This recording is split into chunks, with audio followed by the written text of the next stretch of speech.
Hey guys, welcome back to the recap. So this week on Raw, we started off Raw with Drew McIntyre coming out. He spoke about how he defeated Randy Orton and how if Randy Orton wants to go again, Drew McIntyre's game. And then as Drew McIntyre was walking up the ramp, Randy Orton attacked him from behind. They fought to the backstage area, and then Randy Orton punted Drew McIntyre in the head not once but twice. So Drew McIntyre got punted in the head at the start of Raw twice by Randy Orton. So Randy Orton's not done with Drew McIntyre. All right. So next up, what happened on Raw? Randy Orton came out, and Randy Orton is like, "Hey, I'm the Legend Killer. I'm the Apex Predator. Nobody's gonna belittle me." And then he gets interrupted, and somebody's music hits, and guess who it is?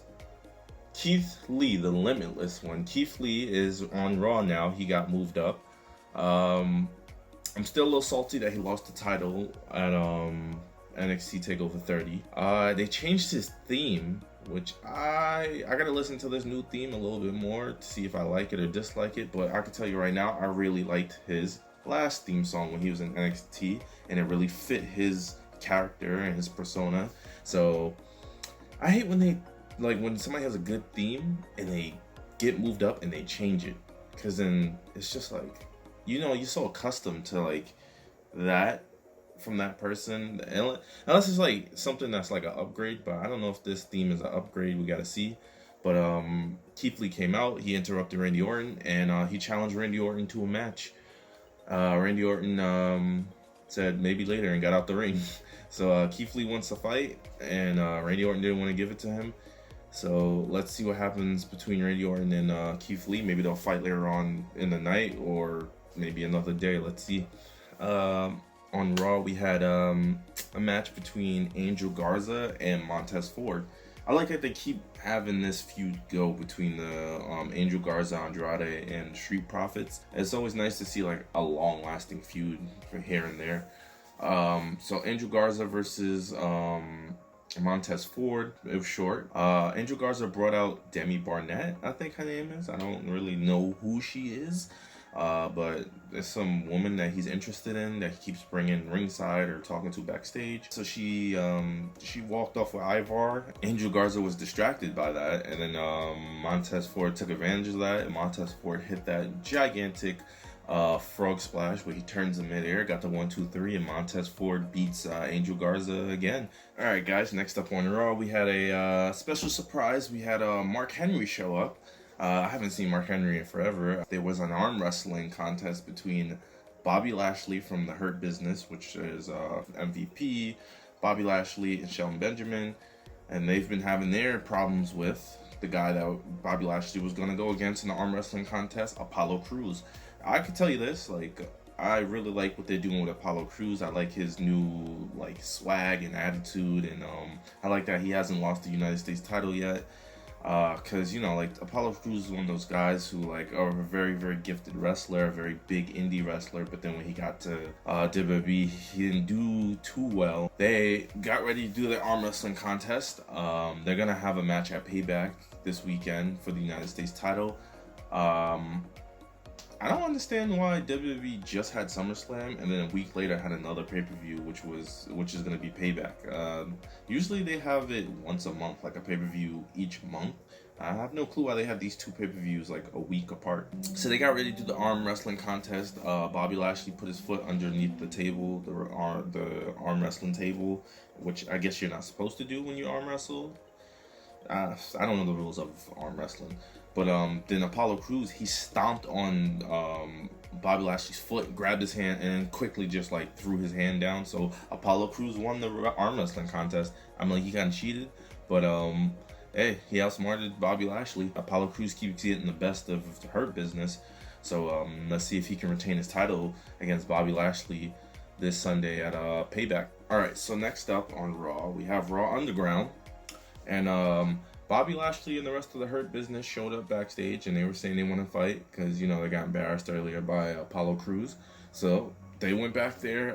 Bobby Lashley were fighting like these, these no-name guys that we don't know about, and of course he's like choking them out or whatever. This week, the starting of Raw Underground, I'm kind of not liking it. I liked it better the other week. It looked more realistic. Now they're doing too much stuff. All right, guys. So next up, we have Randy Orton versus Keith Lee. I guess Keith Lee got his match after all.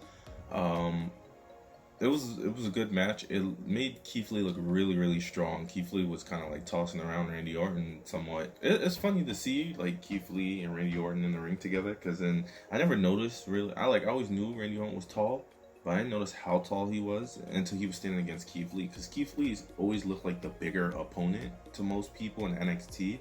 But he looked short. Keith Lee was about to get RKO'd, and then Drew McIntyre pulls Randy Orton out of the ring, because if you remember earlier in the night, Drew McIntyre had kicked in the head by Randy Orton twice, and Drew McIntyre started beating up Randy Orton, and then Randy Orton jumped over the barricade after getting beat up by Drew McIntyre and escaped. Drew McIntyre was backstage talking to Charlie Russo about how he felt and how he's going to get his hands on Randy Orton. Mid-sentence, Randy Orton attacks him, and guess what?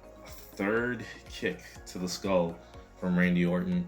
Randy Orton has been on beast mode lately. He's been kicking everybody in the head. Alright, so next up we have a SummerSlam rematch where it's for the Raw Women's Championship. So it's Asuka versus Sasha Banks in a lumberjack match this time. So they have a bunch of women from the Raw roster surrounding the ring.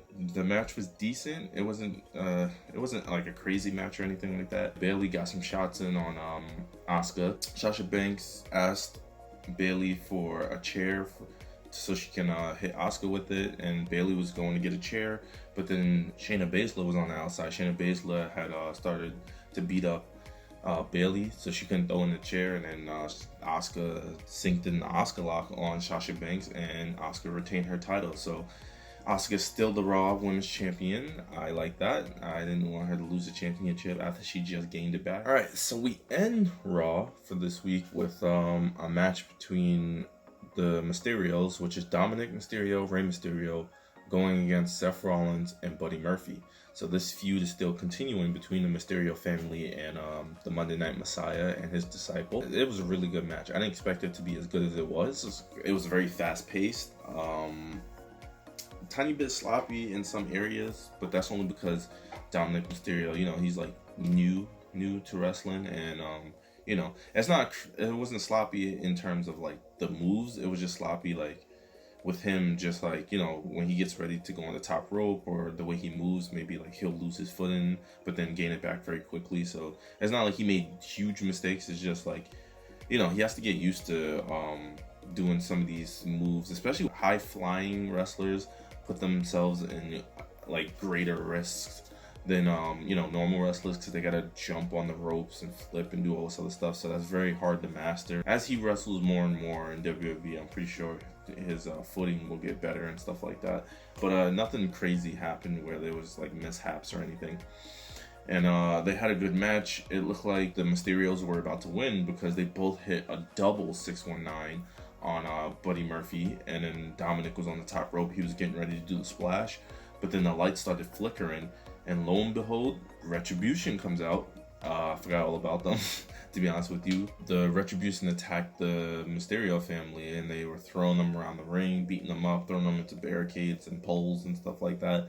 So I don't know if the Retribution, they were just trying to attack anybody in sight, and because Rollins and Murphy got out the ring, they targeted the Mysterios because they were still in the ring, or if they just started off with their intentions to target the Mysterio family. But I still want to know who these Retribution guys are, because it's a lot of them, and it's women and men, so I don't know who they could be. But that was Raw for this week. If you enjoyed this episode of the recap, comment down below, hit the like button, subscribe, and as always, I hope you guys enjoyed. Peace out.